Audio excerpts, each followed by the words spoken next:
So welcome to this session. Non, finalement, je vais parler anglais. We had a problem with the title. And we just discovered that this session is not about the IC, but about beyond MPAs and not beyond. Séance ne And when I read concernait it pas from la the beginning, mer, from the very beginning in French or in au-delà English, des I AMP. was just sure it was about ICs, pensais qu'il s'agissait beyond national uniquement de la haute jurisdiction. mer, And just au-delà now, I des was juridictions sitting here, nationales. waiting for Et you, and à I l'instant, alors que je vous attendais, it's je me beyond disais, c'est MPAs. What pas does it mean? au-delà des Suddenly, juridictions nationales, c'est well, it's all prepared au-delà to des to talk AMP. about the ICs more than anything else, and I On think s'est anyway we préparé need plutôt pour to talk about parler the ICs in this forum, de la haute mer. and I think we will focus on it. Nous avons Although besoin, we might have also, since we will talk about PSSA, PSSAs are not always in the ICs, they can be also in PSSA, elles ne sont pas toujours forcément en haute mer, donc nous verrons. Okay, so this is just to tell you that I'm here as coordinator and moderator for this session. I'm Montassar from IUCN. De cette séance, and the rapporteur is David François Simard de l'IUCN et le rapporteur est David de Montbrison qui est avec nous. So this was written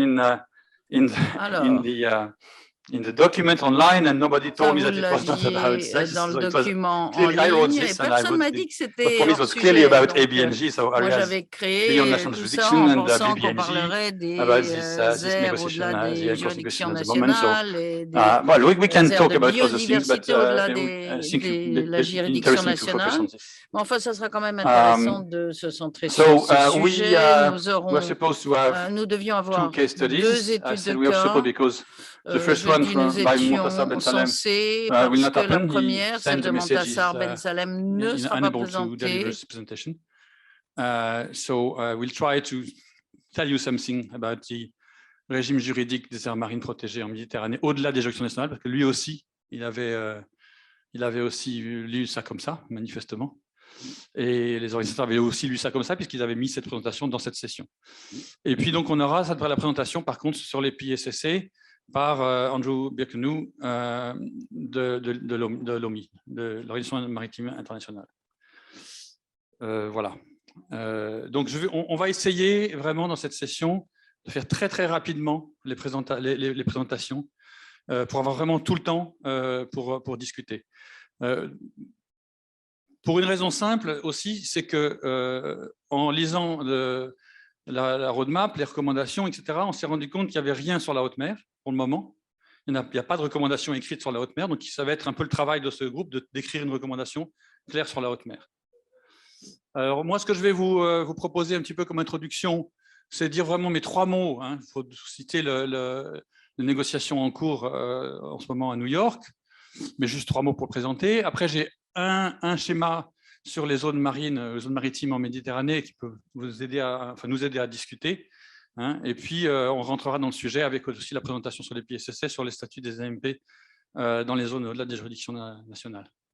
Donc, sur les négociations du BBNJ, bon, je pense que vous êtes au courant, ça fait quelques années que dans le cadre des Nations Unies, de droit de la mer, de la Convention du droit de la mer, il y a une négociation qui s'est ouverte sur la biodiversité au-delà des juridictions nationales, c'est ce qu'on appelle le BBNJ. Ça comprend plusieurs volets. Un volet sur les études d'impact, un volet sur les ressources génétiques marines et un volet au départ de la négociation sur les AMP. Ça a un petit peu dérivé et maintenant ça s'appelle encore un autre acronyme, un autre concept. Ce n'est pas les OICM, cette fois c'est les ABNTs. Donc c'est Area Based Management Tools. C'est un concept qui a été créé vraiment pendant la négociation, par des États qui ne voulaient pas que la négociation se situe uniquement sur la question des AMP, mais sur des choses plus élargies. Contrairement aux OICM, puisqu'on peut faire le parallèle, les ABMTs, ça comprend les AMP. Les AMP sont une sorte d'Area-Based Management Tool. Donc les AMP sont une sorte d'ABMT. Mais il peut y en avoir beaucoup d'autres. Et ça, c'est des pays qui ont décidé que cette négociation ne pouvait pas être seulement sur les AMP, mais il fallait qu'elle soit aussi sur tous les autres moyens de gestion spatiale. Voilà, un autre point extrêmement important sur cette négociation, c'est que dès le début, certains pays ont dit qu'en aucun cas, quels que soient les résultats de la négociation, donc un nouveau traité, l'idée c'est d'avoir un nouveau traité sur la haute mer qui permette de faire de la gestion spatiale en haute mer, quels que soient les résultats de cette négociation et du traité, ça ne peut pas undermine, c'est le terme officiel, les organisations qui existent déjà. Ça veut dire que toutes les prérogatives ou les compétences qui s'exercent sur la haute mer en ce moment, comme par exemple les ORGP, les organisations régionales des pêches, ou bien l'OMI, ou bien tout ce qui s'exerce en ce moment sur la haute mer, ne sera pas changé par le traité. Quel que soit, voilà. Le traité permettra de faire autre chose. Alors ça a généré beaucoup de discussions sur quel sera justement le rôle de ce traité, si tout le monde peut faire exactement comme avant. Enfin, bon. Et ce n'est pas fini parce que donc, il y a eu 3 sessions de négociation, c'est des sessions d'une dizaine de jours. Et la 4e, normalement, ça devrait se finir avec 4, mais on ne sait jamais ce qui peut se passer. La 4e, c'est en mars. C'est ça, en mars ou au février? En mars, à New York. Donc, on va voir, ça a été un peu retardé à cause du Covid, bien entendu. Donc, voilà un petit peu pour les négociations sur UNCLOS, mais l'idée, c'est quand même que normalement, à partir de l'année prochaine, on devrait avoir un nouveau traité sur la haute mer qui va permettre de prendre des mesures de conservation de la biodiversité. Ce n'est pas qu'en ce moment, on ne peut pas en prendre. La question de la haute mer, bon, on va en discuter, c'est que ça appartient à tout le monde et tout le monde peut en prendre, en fait. Mais la question, c'est qui est-ce qui est lié par les décisions qui sont prises, en fait. Bon, on verra ça pour la Méditerranée, mais par exemple, la France ou même Monaco pourrait dire « je déclare une aire marine protégée en haute mer au milieu de l'Atlantique ». On peut très bien le faire. Ceci dit, ça ne va lier à cette décision que les bateaux sous pavillon monégasque. Bon, voilà. Donc l'idée, c'est d'avoir la possibilité de prendre des décisions de ce type-là qui lient tous les pavillons, tous les pays. Autrement, voilà. Alors nous, pour la Méditerranée, ce qui est intéressant, c'est que on a déjà la Convention de Barcelone, enfin on va y revenir, qui lie quand même tous les pavillons méditerranéens par rapport à la mer Méditerranée. La Convention de Barcelone, dans ses décisions, ne lie pas le Japon, les États-Unis ou quoi que ce soit, mais enfin, au moins, on a tous les bateaux méditerranéens qui sont liés par… Si on fait un SPAMI, on va y revenir là, mais si on fait un ASPIM en haute mer en Méditerranée, tous les pays de la Convention sont liés à cette décision. Bon, voilà donc un peu pour le BBNJ. Je ne voudrais pas rentrer trop dans les détails, mais on pourra y revenir si c'est nécessaire. Ensuite, voilà, j'ai pris ce schéma par rapport aux zones maritimes. C'est un schéma qui n'est pas super récent, mais peu importe parce que c'est un schéma qui a été fait par le professeur Juan Luis Suárez de Vivero, peut-être vous connaissez, de l'Université de Séville. C'est un juriste qui travaille sur les zones maritimes en Méditerranée. Alors, voilà, on a la première chose qu'il faut savoir, bon, je vais essayer d'être rapidement, je ne vais pas faire non plus un cours sur les questions de zonation. On a d'abord ce qu'on appelle la ligne de base, que chaque pays trace et qui délimite la limite à partir de laquelle on va calculer les 12 000 nautiques et les 200 000 pour les eaux territoriales et les zones des ZDE. Cette ligne de base, elle crée ce qu'on appelle les eaux intérieures. Donc tout ce qui est en jaune ici, c'est les eaux intérieures. Donc la ligne de base, on la trace de cap en cap en général en comprenant les îles. Donc tout ce qui est en jaune ici sur cette carte, c'est ce qu'on appelle des eaux intérieures. Donc ils sont vraiment considérés comme du territoire terrestre presque.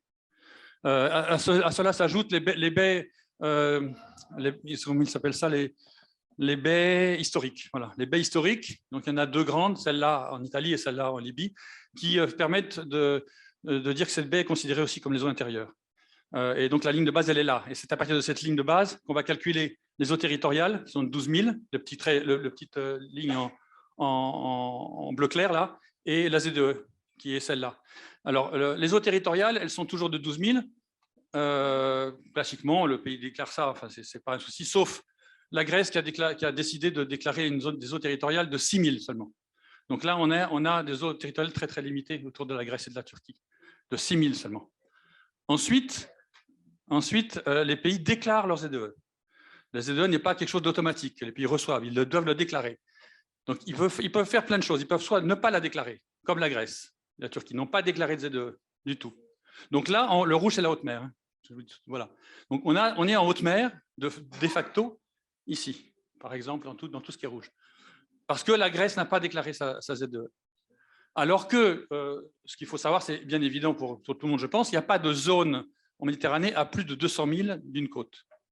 Donc, c'est une mer qui n'a pas de haute mer, si on se tient à la règle de 200 000. Mais, comme les pays n'ont pas déclaré leur ZEE, il y a effectivement une sorte de haute mer qui existe. Donc, soit les pays n'ont pas déclaré de ZEE, ça crée ça.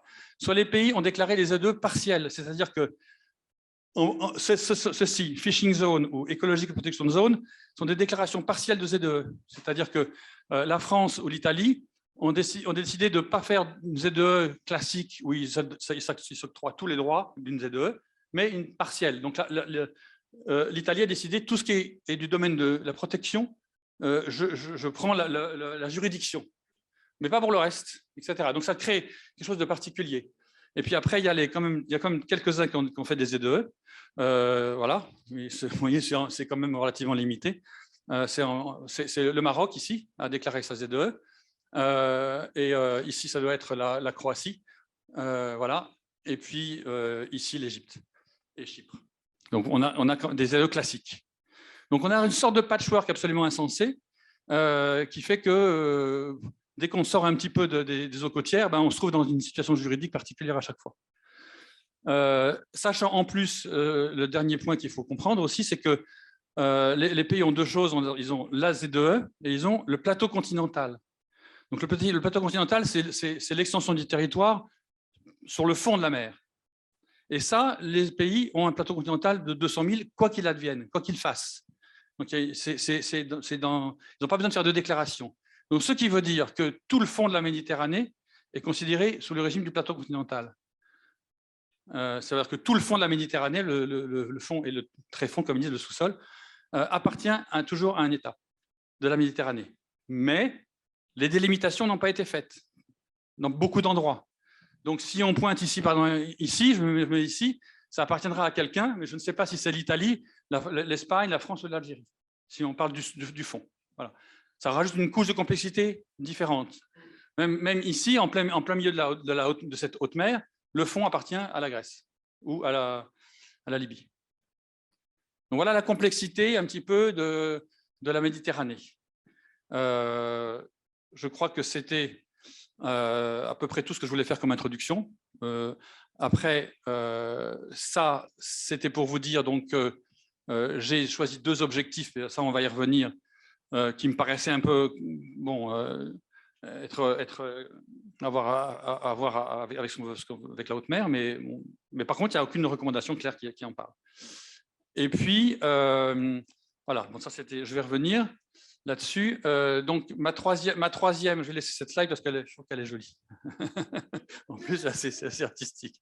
En plus, ce que je voulais dire, c'est qu'effectivement, donc, on a des moyens de déclarer des aires protégées en haute mer, au-delà des juridictions des mers territoriales. Bon, alors, je l'ai dit tout à l'heure, du fait de la Convention de Barcelone, les pays méditerranéens peuvent s'entendre, et d'ailleurs ils sont entendus plusieurs fois déjà, je n'ai pas la carte là, mais pour faire des zones protégées, quelle que soit la juridiction, et dans la mesure où ils sont tous d'accord, tous les pays, ça lie tous les pays méditerranéens par rapport à une aire protégée en haute mer. Ça ne lie pas, par contre, d'autres pays. Ils peuvent venir faire ce qu'ils veulent à l'intérieur de ça.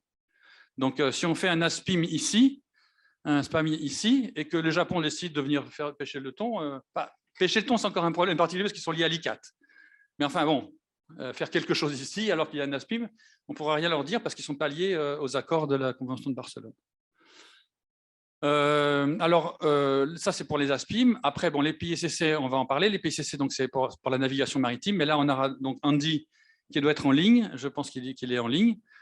Qui va prendre la parole pour nous expliquer aussi ce que c'est que les PSSA et en quoi ça peut être intéressant du point de vue des aires protégées, en haute mer ou pas d'ailleurs, parce que du coup, les PSSA, c'est par rapport à la navigation et vous verrez, je pense que dans ces exemples, il aura les bouches de bonifacio qui ne sont pas du tout, pour le coup, en haute mer. Mais en général, c'est vrai que le PSSA, c'est intéressant dans des endroits où les pays n'ont pas forcément une juridiction forte, si c'est international, un détroit, voilà, des choses comme ça. Enfin, les détroits, c'est encore particulier parce qu'il y a une réglementation particulière pour les détroits. Voilà, je ne voulais pas être trop long et je ne pense pas l'avoir été, mais je vais donc passer tout de suite la parole à Andy, qui est probablement en ligne et qui va, je pense, vouloir partager son écran pour nous faire sa présentation sur les PSSA. Andy, are you there? I'm here, Francois. Can you hear me? Excellent. Yes. Can you see you and hear you? You can. Excellent. Yes. That's good. Apologies, I'm not there with you in Monaco. I'd certainly like to be. But yeah, let me just see if I can, hopefully I can share my screen. Let's just test this. Hold on a moment. Stop sharing that because it looks like I'm sharing it. How about that? It's not letting me at the moment. You can only see my. Let me try again. C'est bon, it was good. It was good. Give me a second. Apologies. Share screen. Can you see my presentation? Yes. Oh, right, great. It's just that I can't see it on my screen, so I'll have to. Great. Oh, well, thank you for, nice to see everybody. I can just about see there's quite a few people in the room there and a number of people online. My name's Andy Birchenhough from the International Maritime Organization. I work in the Marine Environment Division and the Office of the London Convention and Protocol and Ocean Affairs. So which actually does deal with particular sensitive sea designations, among other things. And that's what I wanted to talk to you about today. And there, so is that working? Has that moved on? Yeah, it is Excellent. working. Good. So I'm just, I've got a number of slides, but depending on how long I wasn't exactly sure, I think about 10, 15 minutes, you said. So I'm just going to briefly go through sort of outlining the IMO's work in this respect in terms of hazardous shipping and what tools we have available for area-based management, largely focusing on particular sensitive seas, and then just look at the relevance of those, and some of those that have already been designated, as you mentioned, in the Mediterranean.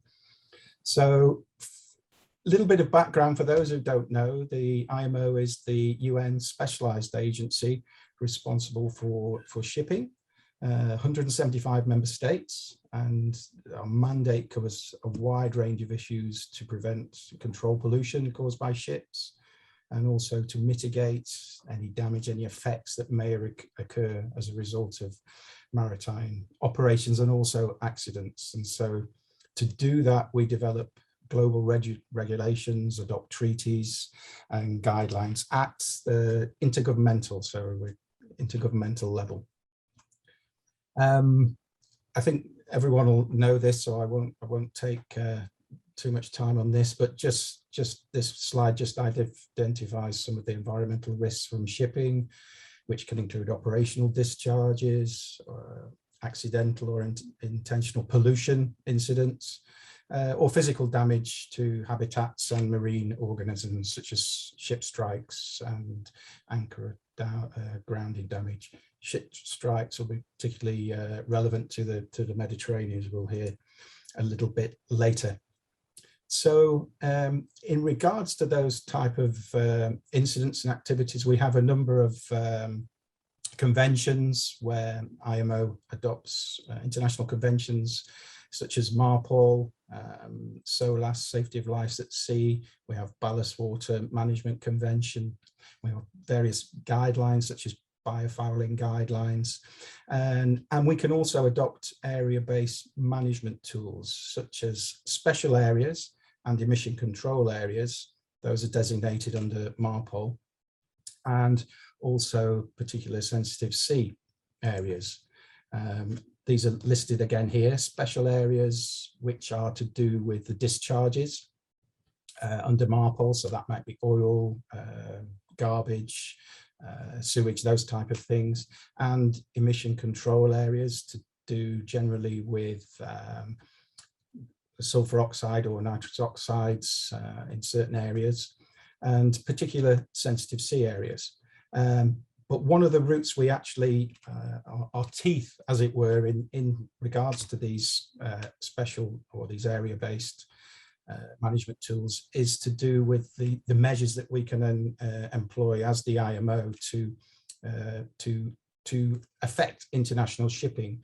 And we do that through the SOLAS, Safety of Life at Sea Convention. So they can include affecting ships routing, traffic services system, requiring ships to report.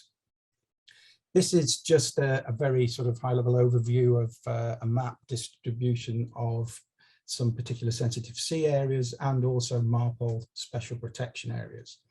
The PSSAs are in orange, and you'll see those are mainly located in specific areas, largely close to coast within EEZ. We don't have any PSSAs in areas beyond national jurisdiction as yet, but that doesn't mean they can't be designated there. The blue areas are the MARPOL special areas, so particularly the sort of, you can see the whole of the Arctic and the whole of the Antarctic are designated there. The Antarctic, I think, is designated for, I think it's garbage, and particularly the other ones are garbage, but they may also be for, particularly for oil as well. The PSSAs, now this is an area that needs special protection from the IMO because it is significant, whether it's because it's got ecological value, socioeconomic value, or it's got scientific attributes, which mean that it's vulnerable to international shipping. And that's important. It's the international shipping aspect is the criteria for particular sensitive sea areas. As I mentioned, these can be anywhere in the territorial sea, within the EEZ, or beyond in ABNJ, as you were just talking about. Quite a complicated picture in the Mediterranean Sea, I can see from your slide before. So we've got 15 PSSAs designated by the IMO so far.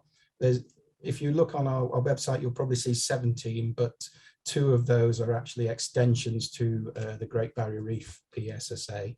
And these include some of the, our world's best known maritime areas, such as the Barrier Reef or the Galapagos Islands, Florida Keys, but also the Baltic Sea and places like the Bonifacio Strait in the Mediterranean. And in each of these cases, special protective measures have been agreed that make, such as I mentioned, sort of rerouting of ships and areas for shipping to avoid altogether because of, to protect them, these unique vulnerable habitats. In determining a PSSA, we have to follow this criteria. So to identify a PSSA, you need to identify threat or damage from international shipping to one or more of these criteria: ecological, scientific and educational, and social, cultural, economic. And it could be one or more of these that the area is identified for. I won't go into each of these, just give you a quick example of some of the ecological criteria. One of them is uniqueness or rarity. So, for instance, if there's an endemic species or really rare habitats, threatened or endangered species that occur in a specific area, for example, could be critical habitat, which is it's essential for the functioning of an ecosystem or the survival of rare or endangered species or commercially important fish stocks, those type of things, and also diversity. So at least one of these criteria must exist throughout the whole of the proposed PSSA. And as I mentioned, that criteria must, those attributes of those criteria must be at risk from international shipping, whether that's through the vessel, characteristics and other things such as natural factors and hydrography factors maybe influence that, and also obviously where there's been past shipping incidents such as ship strikes or groundings where there's been oil spills. And so basically we sort of see it as an ATM. So we've got the attributes, which are those ecological, socioeconomic criteria. Then we've got the threat to international shipping, and then the IMO would need to employ measures to protect that area. And these are done through a legally binding international structure through here at the IMO. And they can include these things I've got on the screen here. So we can have areas to be avoided, traffic separation schemes, no anchoring areas, pilotage schemes, those type of things.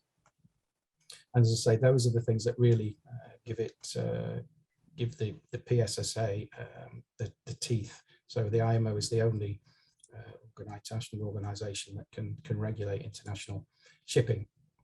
This again I'm just talking about those area-based tools, so routing systems, reporting systems, traffic separation schemes. We might be able to see those in a second. How am I for time? Not far off now.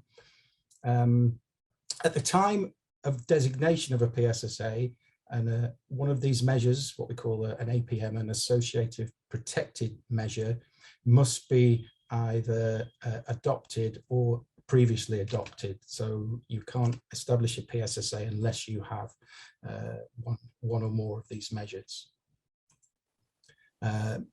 So that's just a quick map again of where we've got the existing PSSAs.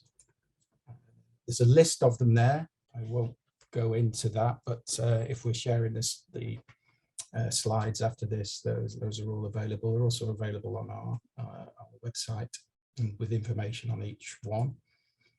In the Mediterranean, there's currently only one, which is the Strait of Bonifacio, in between Sardinia and Corsica there. And that's an important one. There's some information there. Obviously, it's important for shipping where it is. Mediterranean, hugely high shipping traffic, and it's open to the larger marine environment. So there's strong currents which come through this part of the Mediterranean. So that combined with the actual topography of the area, the rocky shoals, and increased currents increases the hazards to shipping. So in that area, the IMO has adopted mandatory ship reporting of ships over a certain tonnage, over 300 gross tonnage. There was already an existing recommended two-way route for shipping traffic to use. This was further enhanced through the identification of a PSSA. And there's also some, any ships containing certain types of hazardous material must use pilotage in those areas as well. So they have to have a pilot that comes in and takes them through those areas. We've also, we recently had our Marine Environmental Protection Committee. It was just last week, and the committee was informed that there currently is underway identification of a potential Western Mediterranean Sea PSSA. You can see from the map I've got there where that will cover quite a large area, Western Mediterranean Sea. And that area is important for habitat for many marine species, particularly cetaceans. And given the sort of number of vessel traffic in there, they're particularly vulnerable to ship strikes. So work is underway. France, Italy, Spain, and Monaco are proposing that PSSA. Studies are underway to provide the information to then present that to the MEPC here at the IMO. And that last week's meeting, they presented two documents which just shared the information on how they're progressing with that. So that's something that may be coming into the future. We have extensive guidelines. Those are available via our website on how you go about submitting an application to designate a PSSA. and what you need to take into account. And so finally, I just wanted to probably just highlight a few things here in will be my final slide. There's obviously a lot of different types of marine protected area. They come in all sorts of shapes and sizes, and they may be targeted or have different management approach, different regulations, and result in different levels of protection and restriction on certain types of uses. IMO is the only international body for assessing and designating PSSAs and special areas and adopting measures which affect international shipping to protect those particular areas. So it's a sectoral area-based management tool, which obviously applies to a specific sector of shipping in this case. Generally, they're not seen as marine protected areas under the IUCN because they are so sectoral focused, but they can certainly be coincident with other marine protected areas and in fact may contribute and complement the conservation objectives of other MPAs.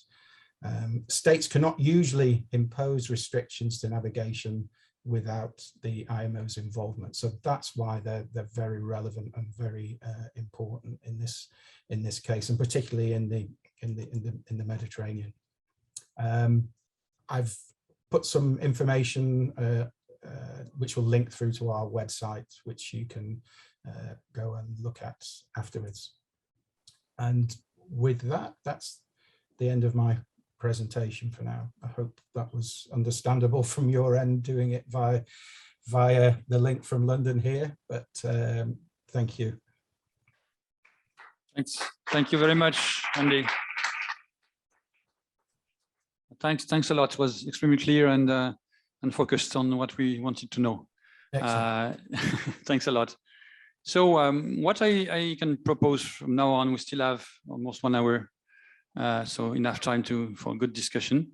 We can have a first part of questions or debate about the status of our Mediterranean Sea, and maybe ACOBAMS or SPADAC want to take the floor for some minutes to just tell us your approach of this issue of having MPAs in, let's say, not in the high seas, because as I show you, it's not really high seas, in outside of the, let's say, the normal coastal areas. So maybe if you want to take the floor, you're welcome, or any kind of questions about what we've been hearing from IMO or from what I said are welcome. And then last 30 minutes, we will try to draft together a good recommendation for the roadmap. And David will put on the screen, he will write draft in direct with you. So yeah, please, Khalil. Yes, I have a mic.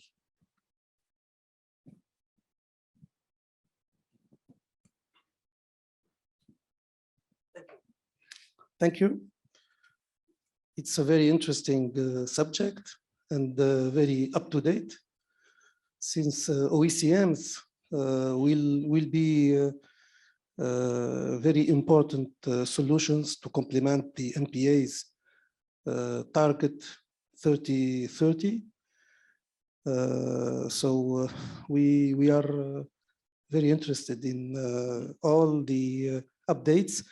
What I wanted to emphasize is the fact that it would be very interesting also to superimpose PSSAs, or even, well, it's not the subject, but even FRAs, when they are just in an IPSA, already identified IPSA and retained site for IPSA in the repository of the CBD, then it becomes very interesting to work and match both tools of management, area-based management and conservation. We, just to end my intervention, we have already started to work within a joint cooperation strategy with our partners, ACOBAMS, GFCMs, and IUCN, to already see what are the most convenient and most pertinent cases in the Mediterranean where we can work together and superimpose the two tools or on the EPSA sites already identified. Thank you. Thanks a lot, Khalil. I think it's yeah, your point is well taken, and I realize that I did not introduce the EPSA and FRA in my presentation just before, and just for those who doesn't know much about it, FRA, fisheries restricted areas. It's a figure of protection by the GFCM in the Mediterranean. It's, let's say, it's a fisheries measure. It is designated with a fisheries logic, which is if a fish, an action of fishing is destroying a vulnerable habitat, then it is protected. Like the VM is a vulnerable marine ecosystem. So it's not protected because it exists, because it is threatened by fisheries. So this is of the FRA. And the EPSA, ecologically and biologically sensitive areas, sensitive? Significant, well done. This is under the CBD. It's not a designation of MPAs. It's not a designation. It's a list of important areas. So this is a scientific base for setting MPAs in the future if we want to do it. So with no constraining no, it's measures. Yeah, so not a measure. It's just a list of important, significant areas indeed. And yes, and I think in your comments there is already very interesting concept here. It's a superposition, means also the cooperation between the different agencies or bodies or whatever organizations that have something to say with those areas. Fenia, just maybe I know all of you, but maybe you can introduce yourself just a bit. So Khalil is the director of the RAXPA. And hello, I'm Fenia Mara from the French Biodiversity Agency. I would like to make a suggestion and give an example. So my suggestion would be to have a kind of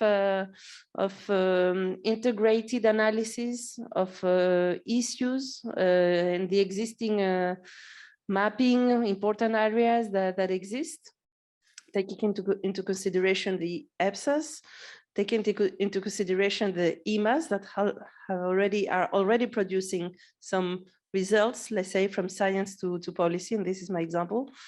And I think there is now a process for to have the criteria to identify important marine tidal areas, and if the process goes until its implementation, which means to identify IMTAs in the Mediterranean. We had also species mapping at the Mediterranean level, and this can help to see what are the areas that should be protected with the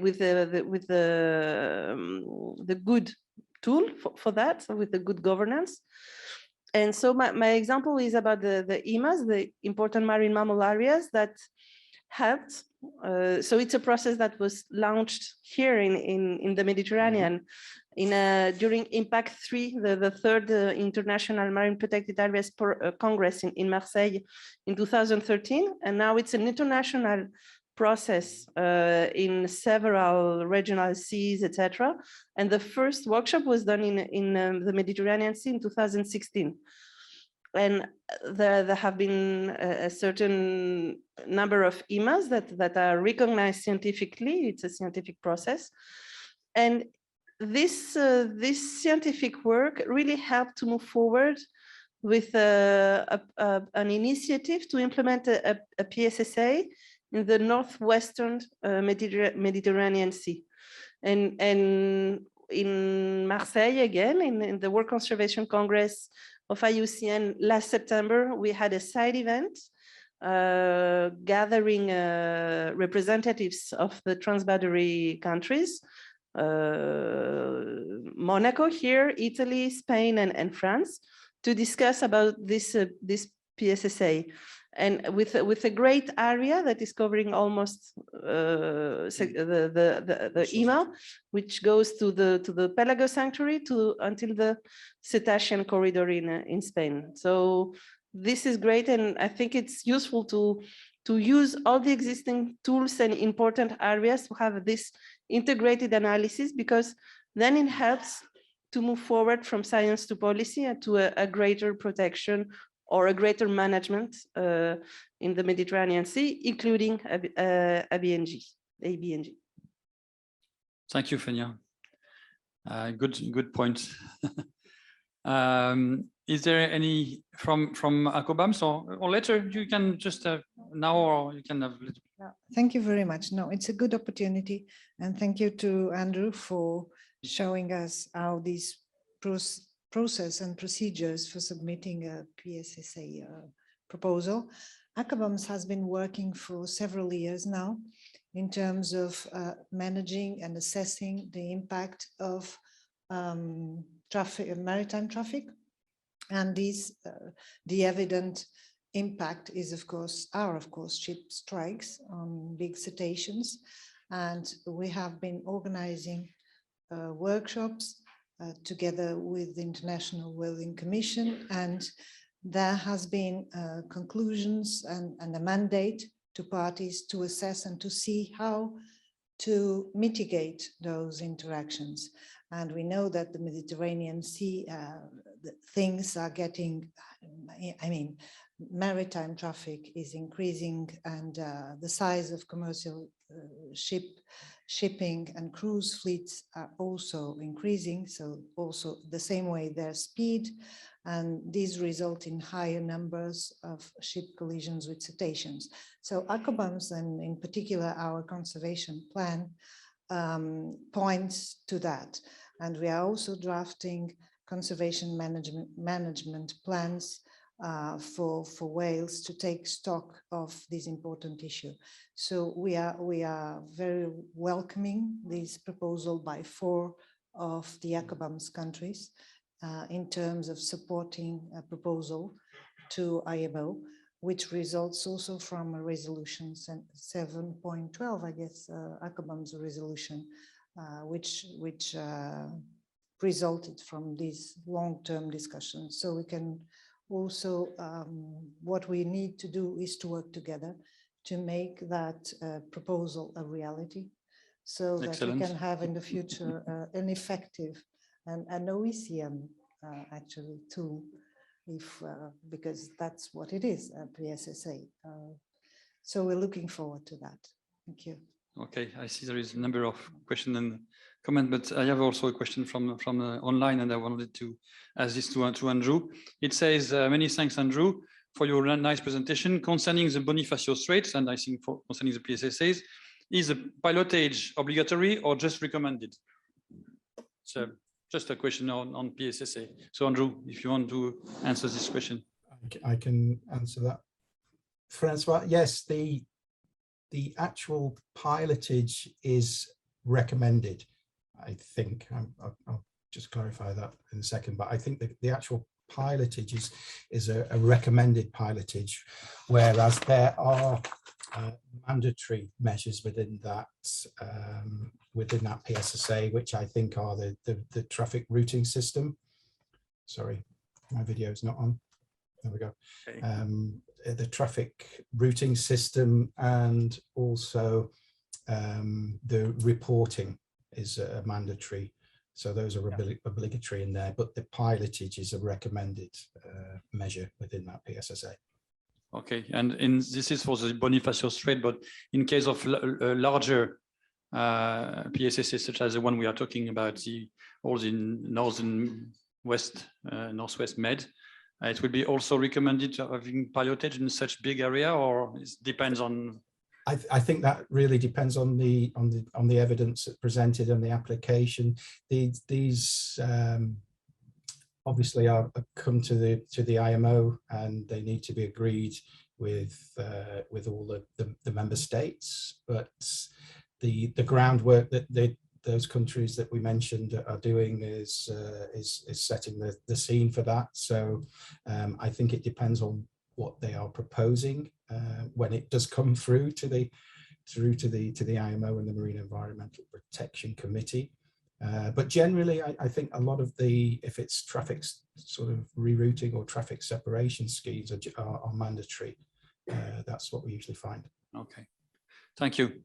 I have two questions. I don't know which one who want to begin.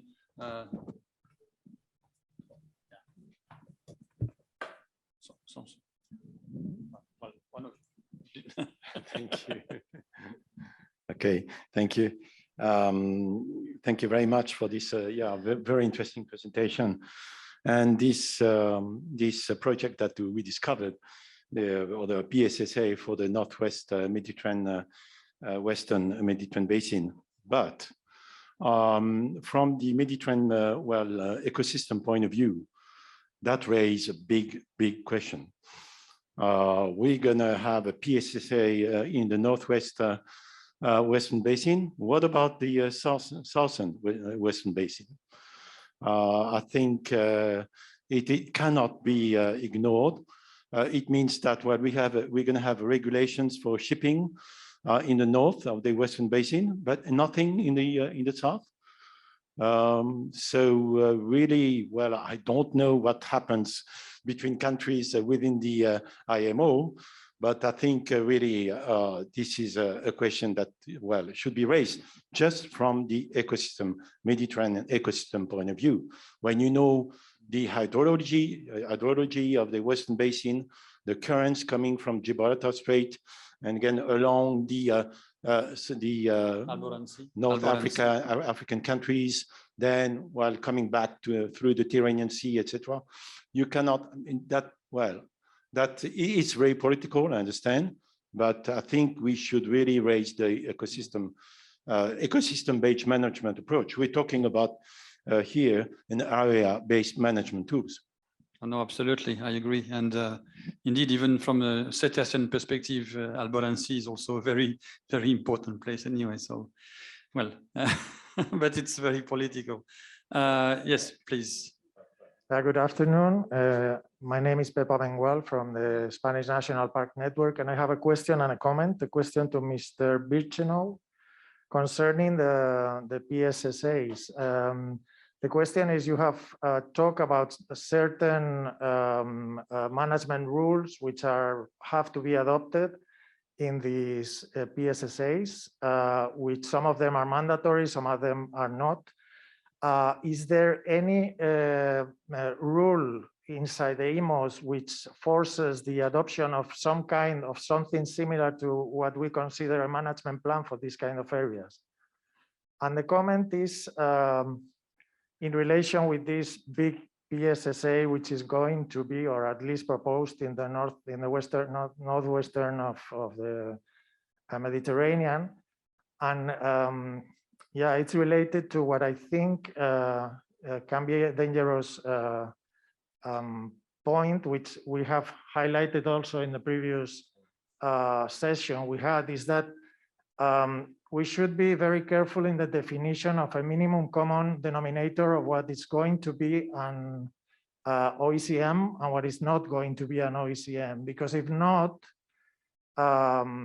we can envisage the situation in which the declaration of this, for example, this PSSA in the northwestern of the Mediterranean would mean that immediately after that we accomplish the targets of for the next decade. And we are making, in my view, this is a trick, or could be eventually a trick. So what's your opinion on that? Thank you. Thank you for the question. I give you the floor, Andy. Yes, thank you for that. In the sort of first part of the question, I think you related the PSSA and if there was any requirement from the IMO to have a sort of wider management plan. That's not the case. These are specifically it's just a purely PSSA designation to do with the international shipping traffic. By all means, they could be part of a wider MPA or wider marine spatial plan, and think obviously they would fit in very, very nicely to the overall targets for a particular area.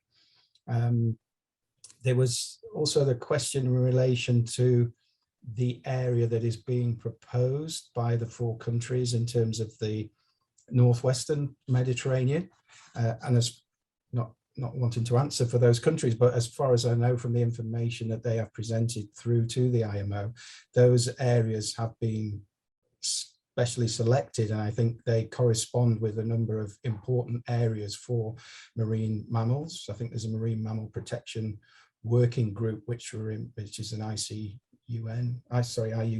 marine mammal protection working group, and they also helped identify those areas, and they're bounded by sort of, I think there's a Pelagos sanctuary to the west to Spain, and then there's a Spanish cetacean migration corridor. So those areas have been selected because of their specific sensitivity and their danger. That's why it's not the whole of the Mediterranean, the eastern or southern section of the Mediterranean, as far as I understand. I can see a lot of hands here first, and then Joachim, and I see Lea and Arturo also. So please. Regarding continuing with the discussion of the increasing of the PSSA area to the south, it's curious that one of the most important pelagic hotspots is south of Balearics. It covers the whole slope, all the slope that is located around the South Balearics. And I'm pretty, would be any chance would be the administrative process to require that these hotspots would be included in this PSSA? Who want to answer that? Andy? Or there's no restriction on what area could be included in a PSSA. What I would say, though, is that PSSAs need to be adopted by the MEPC, Marine Environmental Protection Committee, and it's I would say the larger the area, the more difficult it would be to get PSSAs designated, because there's a lot of interest in terms of shipping interest for other states as well. So I think it would need a lot of thought to try and expand those areas. I know those countries have got specific projects and work underway now to provide all the necessary data on the areas that they are proposing so far. So that would be not really it's possible, certainly, but it's a question for those states or any other states that would want to include areas in that wider PSSA. It's an interesting one, but I think it'd be very difficult to designate the whole of the Mediterranean as a PSSA. But that's been done in some areas. Large part of the Baltic Sea is PSSA, so it's possible. It depends on what is being proposed there, and the more restrictions on shipping, then the more complex it would be in providing the data to demonstrate these areas are vulnerable to international shipping, and therefore get certain measures adopted. Thank you, and thank you, Andy. I think we had discussion in the past about having the whole Mediterranean as a PSSA. It's something that is getting around again. And but just I wanted also, before to give the floor to you, many questions here, but you said that the Mediterranean is a special marine area, according to IMO, right? And what does this mean in terms of management of shipping? Because the whole Med is under this status, right? You are muted.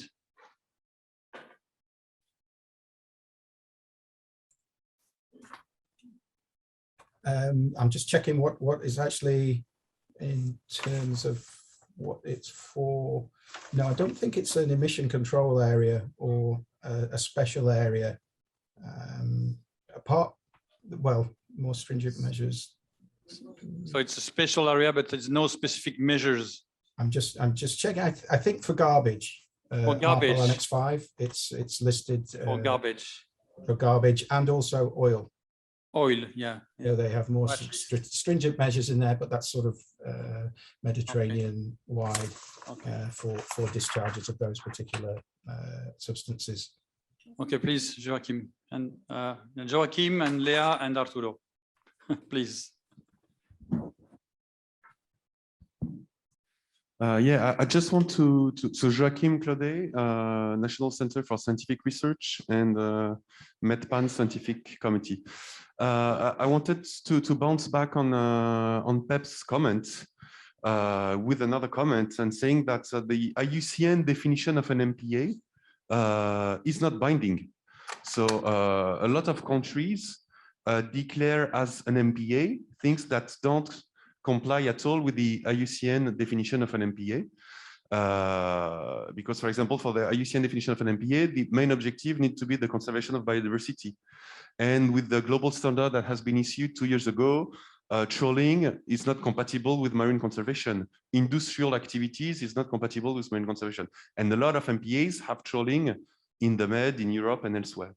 And it will be the same thing with the OECM. So the OECM definition by the IUCN, which is ongoing, and with all the criteria for definition, country in the end will be able to declare as OECM what they want. And so I think we need to be realistic. This PSSA will be for sure declared as an OECM and will count toward the 30%. I mean, countries, they count Pelagos already. So why wouldn't they count that?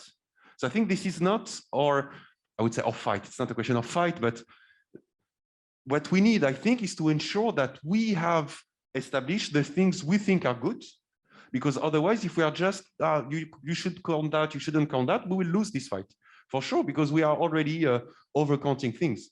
Just as an example, in the French Mediterranean, France is declaring 60% of the French Mediterranean within an MPA. 60%.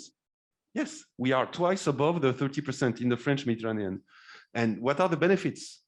So we need to ensure we establish things that have benefits for biodiversity.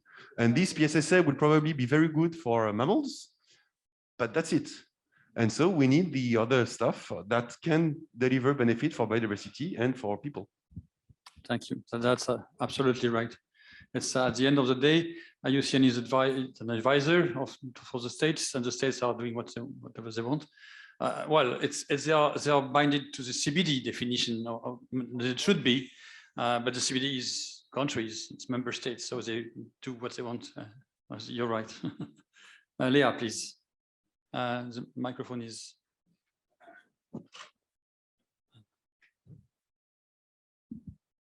Yes, Leah David, Vice Chair of the ACOBAM Scientific Committee, just to stress that, yes, the PSSA is located in the northwestern Mediterranean part because it's focused on large species of cetacean which are threatened by large commercial vessels, mainly ship strikes. But if there are some measure within the PSSA, like reducing the speed of the vessel, all the biodiversity may gain because there will be less gas emission and also probably less noise. But of course, this is not an MPA, so don't mix, and be sure countries will not use this to say we have done as a job. This is not true. And I would like also to confirm the willingness of ACOBAMs to share with the other organization about the one which produce EMA, EMTA, or EPSA, everything to be around the table and discuss really what we can do for biodiversity. Excellent. Thank you, Leah. Arturo, por favor. Gracias. Good evening. I'm Arturo Lopez, a consultant now with MedPen. Just a short question for Andrew about noise in PSSAs or boat speeds. And then a general question to concerning high seas. This is 2021, the deadline for European Union countries to set their marine spatial planning. And I don't know how far we've gone there. Is there anybody has any information? And how do the MPAs and PSSAs fit in the official marine spatial planning that should be going on from this year onwards? Thank you. Well, your first question about noise, it's for Andrew directly. So Andrew, if you want to answer, is what a noise included in potential measures?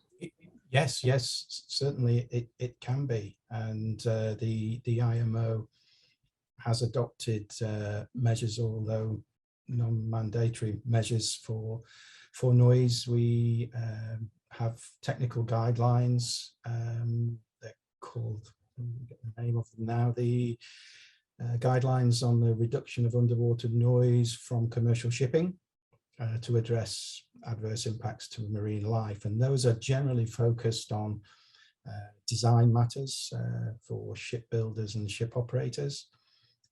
They were adopted in, I think, 2014. So we've obviously got a lot more information on the potential, on the impacts of noise now. And recently, member states have raised this issue with MEPC, and there's now a work output to review those guidelines and to make recommendations on how the IMO can take work forward on underwater noise.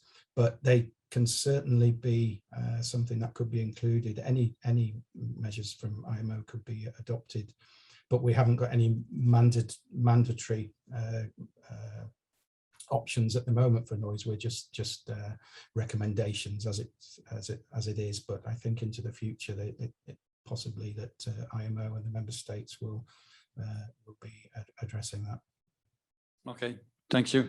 Excellent. Can I add a comment? Sure, please. Just to add something to what Joaquin has just said. I'm not sure if you have proposed that we should ignore OECMs in the framework of the activity we are doing now. I mean, OECMs are not still with us, but they are going to come, and they are going to come to stay between us for the future. So, I mean, there is a line that goes from the international framework of conservation, from the CBD, that goes to the regional conservation framework in the European Union Biodiversity Strategy, and that will go to the Mediterranean strategy in the years to come. So they are here, and we cannot ignore them. We should have clear in mind that they are going to be here, they are going to be counted, they are going to add to what our network of MPAs or protected areas is going to be in the Mediterranean. So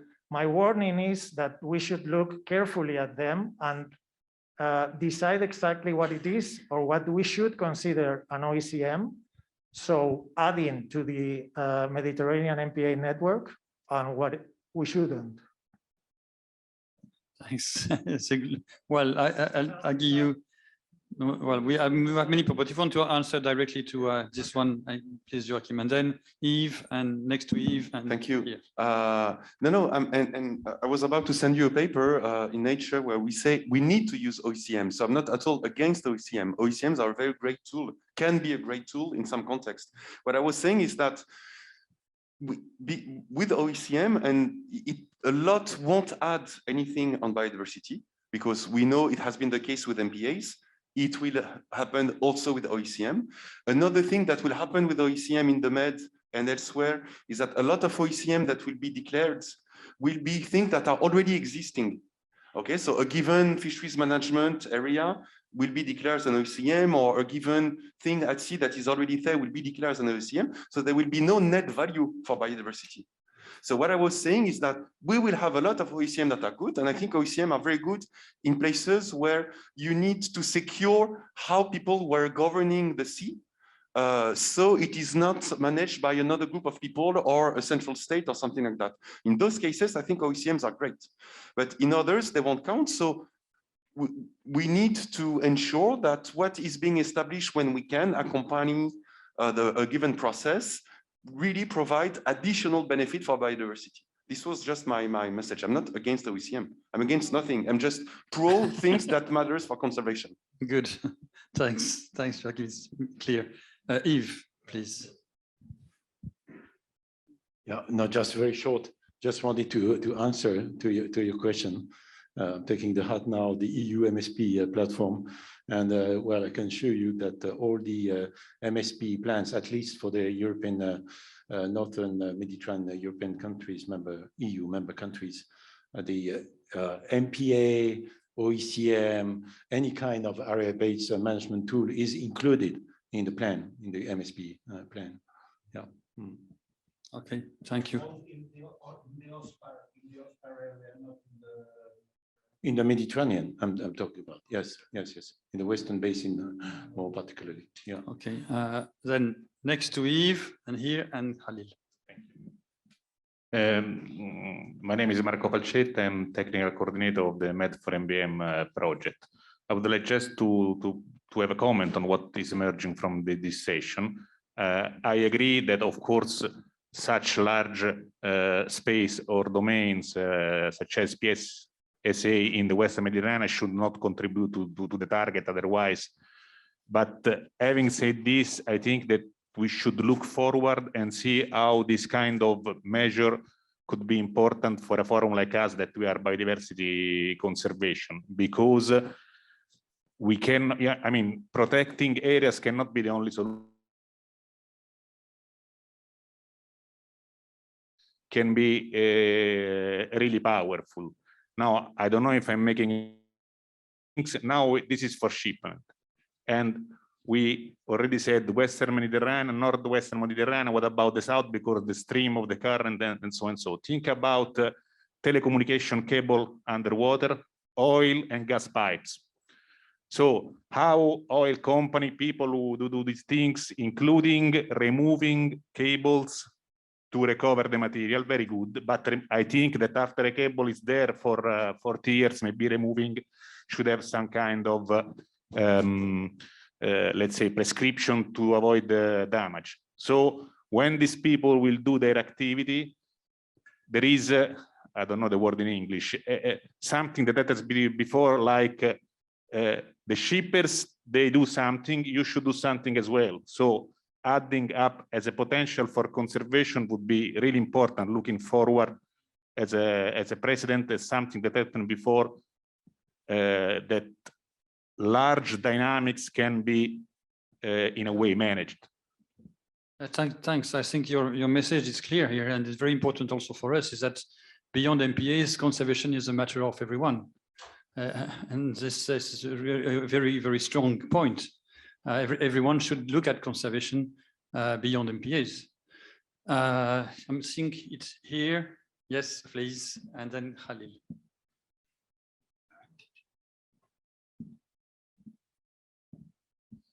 Thanks. Peter Mackleworth, Croatia. Regarding the MSP plans, as I understand, it's only for territorial seas, so not for exclusive economic zones or beyond. So the MSP process in the Mediterranean will be pretty coastal. I know in Croatia, we're more or less done. It needs just to, it's not a consistent national situation. I know Slovenia's done theirs, all 40 square kilometers. And Italy, they're having issues with the regions, as I understand. So that's from the Adriatic perspective.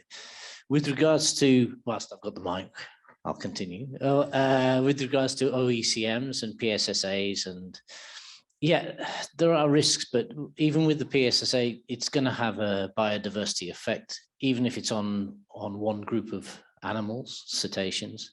It will reduce collisions, it will reduce noise, it will reduce disturbance. Those will also affect population, these species at population level. So it will have a positive biodiversity impact.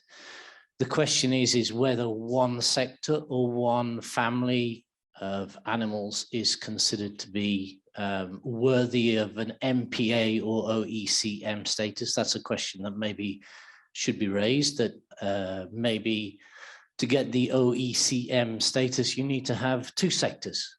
or 3 sectors, so shipping and fishery, or shipping and something else. That's a decision for greater minds than mine. Thanks. Thank you. I think I would like not to go in too deep into the OECM's debate here, because it's not the aim of the session, although it's very, very interesting and you are raising some very important point, but let's try to not to discuss too much the OECMs. Yes, Khalil, please. Thank you. Just to add that, yes, I think that, of course, PSSAs, FRA, and if they will be considered as later on, because we don't know now exactly what measures, but if they are considered as OECMs, we will easily achieve the 30% target in the Mediterranean. But well, this is very good because we will protect certain species and with measures, and sometimes areas where the fisheries are sensitive and things like that. But the danger is with the new PSSA.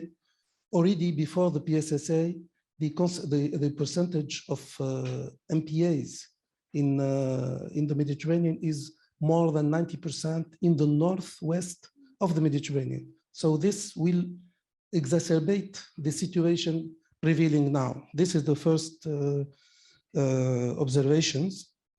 The second one, maybe most of you know about the works that have been done and will be presented to the COP very soon in Antalya, starting from the 7th of December for Birchenhough Convention. We have prepared, of course, with the ad hoc group of experts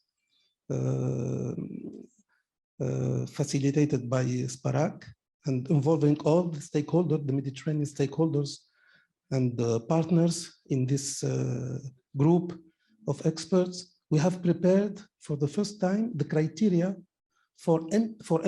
we call them under Birchenhough Convention in the protocol on SPA, biodiversity, SPA, we call them SPA, especially protected areas. It's the first time that we will approve in the Conference of Parties a specific and very precise definition in order to have the Mediterranean MPAs in a repository recognized scientifically and technically and legally by the convention and the protocol.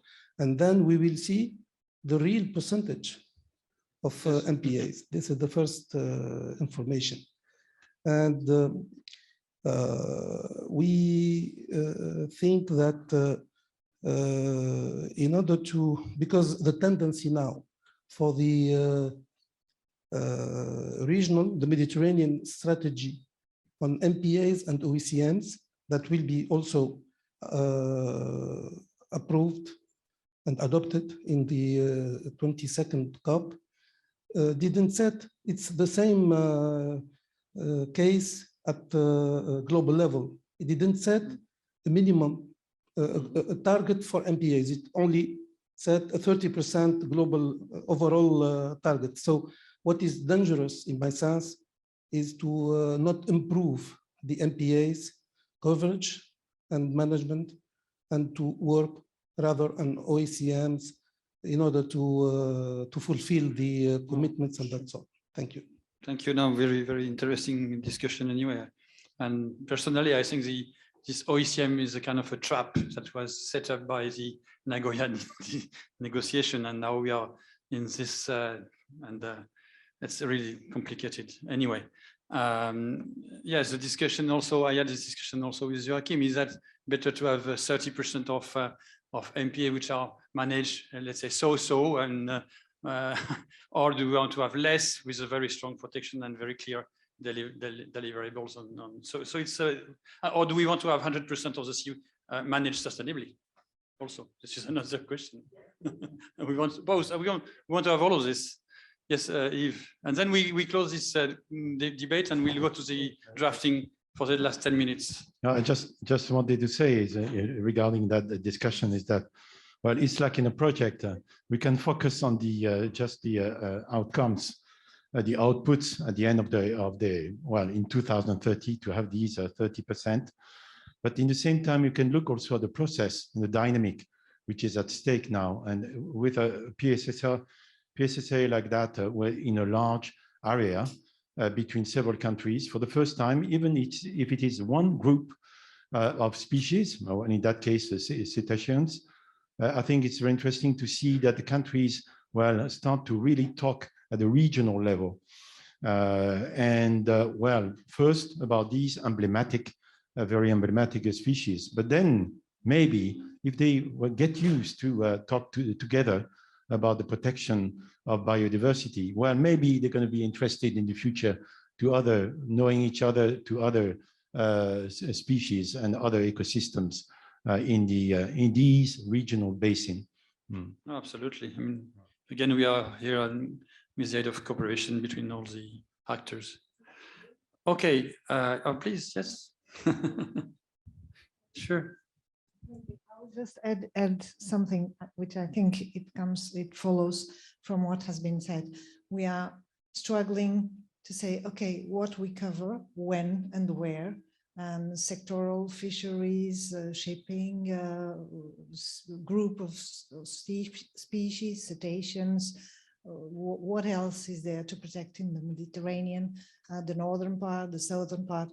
I think we are all struggling because we have a patchwork of legal entities that have their own mandates, their own competencies, which are limited in their object, of course, and they are differently composed of different groups of countries. So we understand we have a problem, but we have a huge ambition, which is to protect in a balanced way, trying to accommodate our needs as human communities, local communities, depending on human activities, but also the species that are impacted by those activities. And in that sense, I think it would be good to foresee a recommendation from here to be included in the roadmap. So to reinforce the strategical alliance that has originated, in fact, under the Barcelona Convention between the secretariats of the existing entities, bodies like ACOBAMS, UNEP-MAP, SPAHAC, IUCN, GFCN.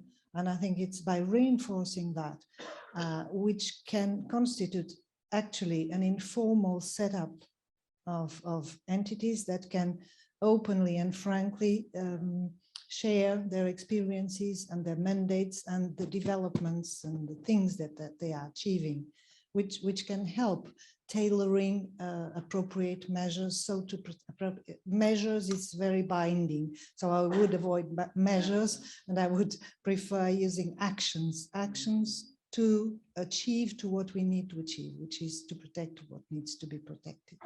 Oh, thank you so much. I think I could not agree more with what you said. Yes, Joachim, you want, and then we put the on the screen. You can put it on the screen. Well, we'll see how we. It was just on that, and I don't know if it is something that can be reinforced here from this session or from the forum itself, but I do agree that we need to find balanced way for conservation because we still need human activities to happen. And yes, human activities are impacting species, so we also need to protect species. But I would continue this reasoning, and the impact on species is impacting the activities. And so conservation is not only about protecting nature, it is protecting the activities themselves. And I mean, we need to say that to private sectors, to all the sectors where it's not against them, it is to maintain our activity that we need to protect biodiversity. It's not, the trade-off is not development or conservation. I mean, we need conservation for development. It's not a trade-off, we need both. And it's not, we protect species because we're impacting the species. No, we protect species, I mean, just because we need it. We need to be realistic about that, and we need to say that and we need to have the private sector with us. It's not we put away some space in the ocean against them. No, we need to be clear on that, but I don't hear that a lot. Huh? I fully agree with you. It's all the idea also of ecosystem services. Okay, we'll try to put together a couple of lines I think we have 10 minutes more, and it will be good to do that as a group. Maybe David will share your screen. Can we do that? Yes. And I can.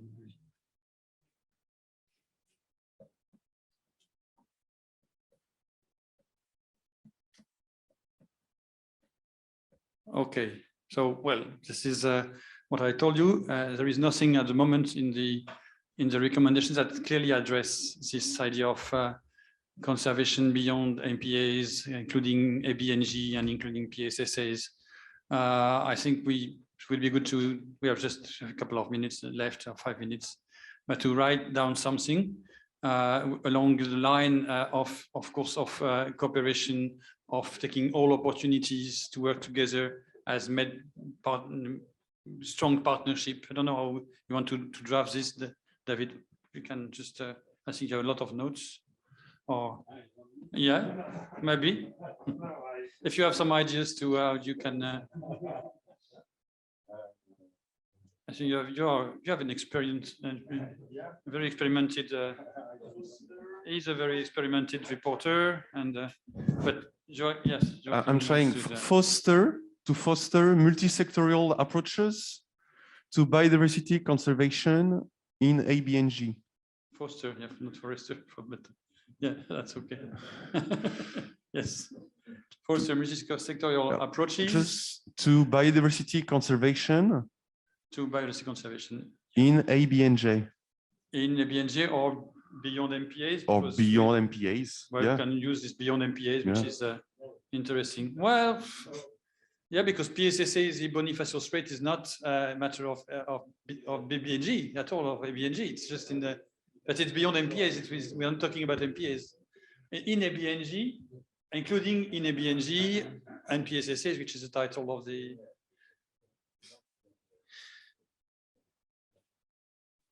Yes. Just a quick question. Isn't Bonifacio an MPA anyway? Magdalena and Magdalena. I think the Strait is. It's covered by Magdalena by the two different countries, by Corsica and Sardinia. So it is an MPA. It is an MPA. What I would propose, which may be a little bit controversial, is actually I would propose what my Spanish colleague. I'm afraid I've forgotten you. Love your shirt, but I've forgotten your name. Recommendation is that Mediterranean states declare their exclusive economic zones, and there is no ABNJ within the Mediterranean. Well, but this is a dream, hopefully, lamentably. Is there somebody from Greece here or from Turkey that answers this?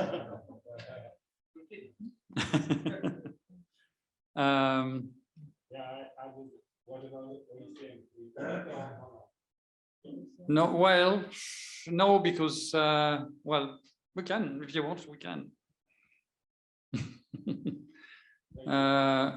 I think the idea here is to address which is not within the MPA and OECMs, which is not in the 30%. How do we address conservation beyond those 30% also? What is the well, I don't know. The question was a bit broad anyway, so there is some comment from the net. Okay, maybe we can. Okay. C'est en français. Donc, c'est Moaz Sahir qui fait ce commentaire.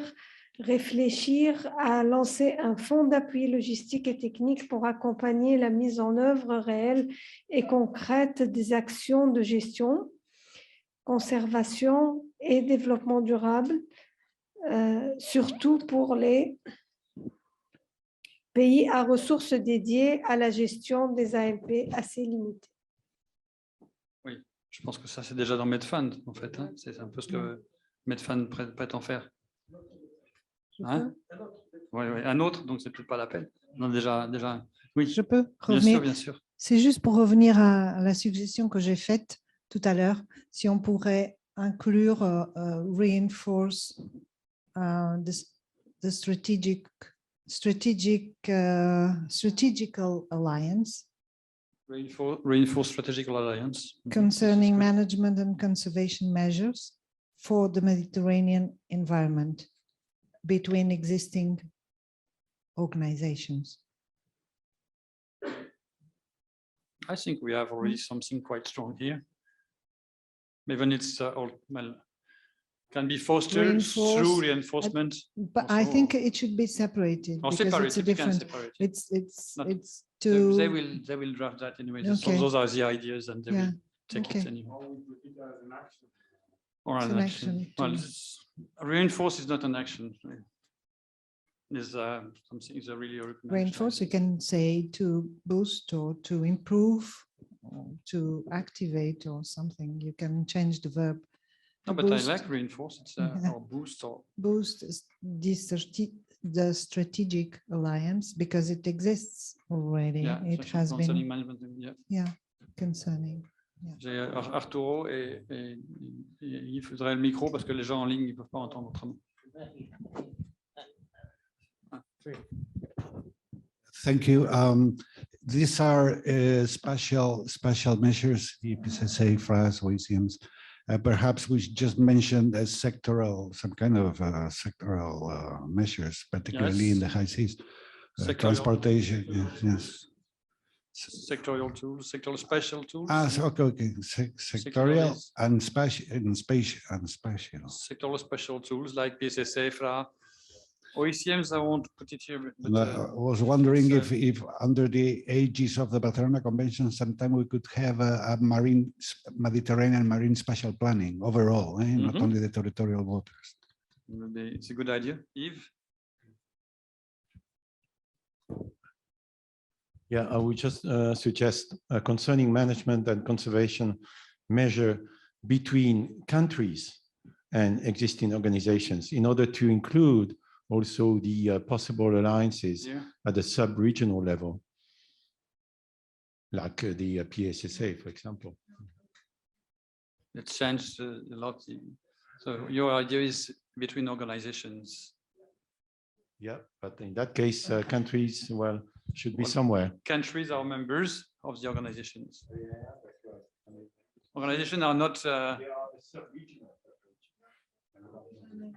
Yes, please. Sorry, I don't understand the question marks behind OECMs. I mean, PSSAs and FRAs are going to be included in OECM declaration in the future. So why? I mean, of course. I mean, I'm sure. Not all of them. I'm sure they are criteria. Maybe not all of them. Not all of them. So but some of them for sure. So the question mark is because it's not on the same. My proposal is to keep OECM. We can keep it, but I think it's not the same thing. Here we have sectoral measure. If you have something which is in the definition of the CBD, it's totally different. It's not the same kind of thing. It's like carrot and. It's exactly the same. PSSAs are going to be included in the definition of OECMs and FRAs as well. Well, I don't think so. Well, I'm sure. Personally, I don't think they will be all of them. And also, we'll have criteria for OECMs. And also, I would like to advocate. Maybe they will not. Depends what they propose. Okay. And also, I would like to advocate on the proposal of my British colleague, which I don't remember your name neither, which was in fact my proposal, which was to include the, how was it?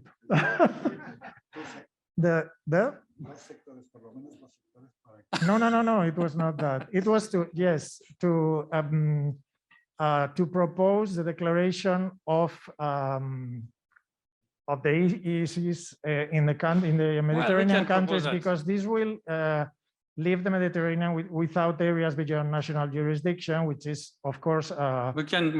An issue. Yeah, for sure. Like the 10% or the 30%. I mean, they are toast to the sun. So we can propose. It's we are free to do that anyway. It's a bit. No, maybe just. We are over the time already, so really we have to close. But even no, just to react to what Susanna Susanna is saying. I mean, what I mean between countries, because what we have in the PSSA, for example, in the northwestern Mediterranean basin, well, going to be managed between countries, is what I mean. So at the sub-regional level. So it should be somewhere anyway. That's why I said it should be separated, because one thing is the cooperation between countries to submit proposals, and another thing is the cooperation between sectoral organizations that are composed of different countries. So if different countries, different sets of countries cooperate themselves across their own mandates, fisheries, shipping, anything, conservation, cetaceans, aquabombs, IUCN, so it will be boosting the strategical alliance in the Mediterranean, which is different. That's why I think should be two different things. Okay. Okay. We can do that. And I give the floor to Khalil. Just and then we a very quick we suggestion to be more focused. I propose to add area-based conservation measures. Where? In the third, now it's the first line of, and no. For in the first line of two. Of two. Concerning management and area-based conservation. Area-based conservation measure, because conservation is not area-based conservation. Area-based here. Area-based management? Yeah, No, area-based. We are measures. talking about area-based conservation measures. It's technical. That's fine. It's clear. Okay. Well, I think thanks a lot for this very lively discussion, and I think we could go on and on for another hour probably, but we are done at 3:30. Thanks a lot. Thank you for the technique, for the translation, for all the participants online. Thank you.